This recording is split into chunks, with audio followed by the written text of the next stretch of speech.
সাথে কি আচরণ করবে, কবরে গেলে কি কবর আমার সাথে ভালো ব্যবহার করবে, এই টেনশনে আবু বকর কাঁদতেছে। অর্থাৎ আবু বকর গুরুস্থানের পারে দাঁড়ায় দাঁড়ায় নিজের দিলকে শাসন করতেছে। একবার আল্লাহ পাওয়ার ফিকির ঢুকানোর জন্য প্রতিদিন রাতের বেলায় তিনি জান্নাতুল বাকি গুরুস্থানের পারে দাঁড়ায় থাকতেন, রাতের আধারে দাঁড়ায় থাকতেন। রাতের বেলায় কখনো কখনো আবু বকরের কান্নায় এলাকাবাসীর ঘুম ভেঙে যেত। লোকেরা ঘুম থেকে উঠে আসতো, এসে দেখতো যে গুরুস্থানের পাশে দাঁড়াইয়া এই উম্মতের শ্রেষ্ঠ মানুষ আবু বকর কাঁদতেছে। অর্থাৎ নবীদের পরেই যার দাম, দুনিয়াতে যাদের আল্লাহ তাআলা নবুয়তের নিয়ামত দান করছে, এই নবীগণের পরে বিল ইত্তিফাক দুনিয়ার সকল আলেমরা একমত, নবীদের পরে সবচেয়ে দামি মানুষের নাম আবু বকর, যারে আল্লাহর জান্নাতের আটু দরজা থেকে ডাক দিবে, আবু বকর আয় আমার ভেতর দিয়া জান্নাতে ঢোক, আমার ভেতর দিয়া প্রতিটা জান্নাত থেকে আবু বকরকে ডাকবে। সেই আবু বকরের কথা বলছি, ওই আবু বকর হিজরতের রাতে নবীর পাহারাদার আবু বকরের কথা বলছি, ওই আবু বকর যে আবু বকর রাসূলের হাতে হাত রেখে প্রথম মুসলমান হয়েছে, সেই আবু বকরের কথা আমি বলছি। ওই আবু বকর যে আবু বকরের সাহাবিয়তের সনদ আল্লাহ তাআলা নিজের কোরআনে আয়াত বানায়া দান করেছে। ইয ক্বালা লি সাহিবিহি, সাহাবীর সনদ আবু বকর ছাড়া দুনিয়ার আর কারণ নাই। আল্লাহর ভাষায়, আল্লাহর ভাষায়, রব্বুল আলামিনের ভাষায়, আল্লাহ পাকের কালামের আয়াতের ভাষায় নবীর সোয়া লাখ সাহাবী, এর ভিতরে মাত্র একটা মানুষকে আল্লাহ নিজে সাহাবী বলছে, সেই মানুষটার কথা বলছি। তিনি হলেন সিদ্দিক আকবর, এই উম্মতের সর্বপ্রথম জান্নাতি যিনি, তার কথা বলছি।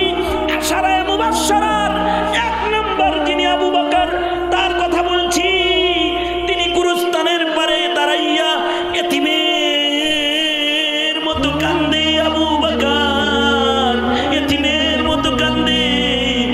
এলাকার লোকেরা ভিড় জমায়েছে, আবু বকরের পাশে এসে সবাই দাঁড়ায় গেছে। ও আমিরুল মুমিনিন, এই গুরুস্থানের পারে দাঁড়ায় রাতের আধারে আপনি কেন কাঁদতেছেন? আবু বকর বলে, এই যে গুরুস্থানে, এই গুরুস্থানে আমার বহুত সাথী সঙ্গীরা ঘুমায় রয়েছে, যাদের সাথে আমি যুদ্ধ করেছি, যাদের সাথে মসজিদে নববীতে এক কাতারে নামাজ পড়েছি। আমার এই নাকে তাদের কবর থেকে জান্নাতি মেহমানদারির খুশবু, যেটা এটা আমার নাকে আইবার লাগছে, আমি নাকে ঘ্রাণ পাইতেছি।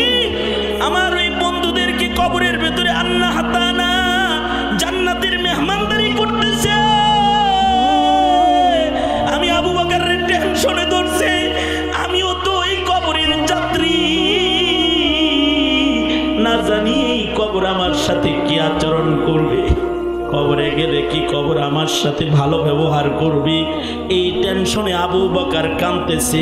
অর্থাৎ আবু বকর গুরুস্থানের পারে দাঁড়ায় দাঁড়ায় নিজের দিলকে শাসন করতেছে। তাও যদি না পারো তাহলে অন্ধকার ঘরের ভিতরে কিবলামুখী হইয়া ওযু করিয়া বসা যাও, মনে মনে কল্পনায় এনে নাও তোমার মৃত্যুর দিবসকে, মুরাকাবার ময়দানে ঢুকে যাও, মনে মনে কল্পনায় ঢুকে যাও যে তোমার সন্তান তোমাকে ডাকতেছে আর তুমি কাফন পরে শুয়ে আছো। তুমি একটা ডাকের জবাব দেওয়ার যোগ্যতা তোমার নাই, তোমার গায়ের সুন্দর কাপড় খুলে ফেলা হয়েছে, কাফন পরা দেওয়া হয়েছে, ভালো জামা তোমার গায়ে নাই, এসি লাগানো শীতল বাতাসের ঘর নয়, কবরের গাড়িটা তোমার বাড়ির দরজায় দাঁড়ায় গেছে, যেটায় বহন করে চারজনায় কাঁধে করে তোমাকে বাসতলার অন্ধকার ঘরের ভেতরে নিয়ে যেতেছে। তোমার বিবি কাঁদতেছি, তোমার আপনজন কাঁদতেছি, তুমি নিরুপায়, পৃথিবীর সকল মাই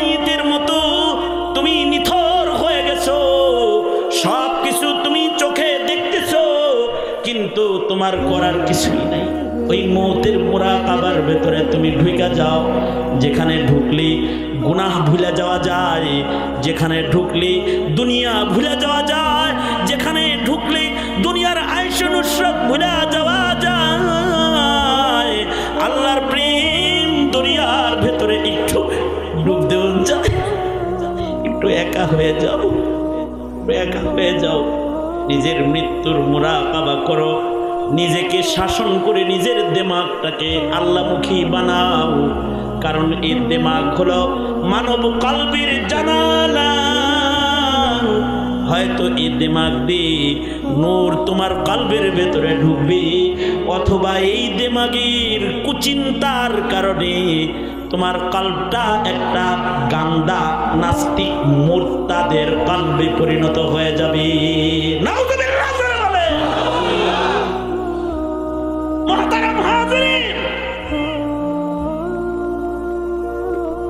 লম্বা করে আপনাদেরকে দেবার মতো কোনো কিছু আমার কাছে নাই।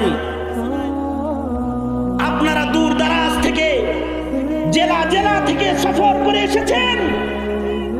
আমি শুধু আপনাদেরকে এতটুকু জাগাতে এসেছি, আপনার চিন্তা চেতনার পরিবর্তন ঘটান, আপনার মানসিকতার পরিবর্তন ঘটান, আপনার ভাবনার জগৎকে কোরআন হাদিসের আলোকে সাজান, কোরআন হাদিসের আলোকে সাজান। আপনার ভাবনা হবে আপনার মালিককে পাওয়ার ভাবনা, আপনার ভাবনা হবে কবর জগতের 3 প্রশ্নের উত্তর দেওয়ার ভাবনা, আপনার ভাবনা হবে পুলসরাতের পারে কাহার আর জালালের সামনে দাঁড়ায়া নিজের ডান আর বামের আমল নামার যা কিছু আছে এগুলো আল্লাহর আদালতে ঢেলে দেওয়ার পরে হয়তো আপনার হাতে জান্নাতীদের হাত ধরে টানাটানি শুরু হবে, নয়তো আপনার হাতে জাহান্নামের ফিরিস্তাদের শিকল লেগে যাবে। সেই ভাবনা একটা মুমিনের আসল ভাবনা। আল কাইয়িসু মান দানা নাফসাহু ওয়া আমিলা লিমা বাদাল মাউত ওয়াল আজিজু মান আত্বা হাওয়াহু ওয়া তামান্না হাওয়াহা ওয়া তামান্না আলাল্লাহ। নিজের এই হাওয়ার অনুসরণ করে নিজের জিন্দেগিকে বরবাদ করা যাবে না। নিজের ভাবনার জগৎকে ঢেলে সাজাতে হবে যাতে কলবের সৌন্দর্য রক্ষা হয়। তৈয়ার আছেন তো ইনশাআল্লাহ?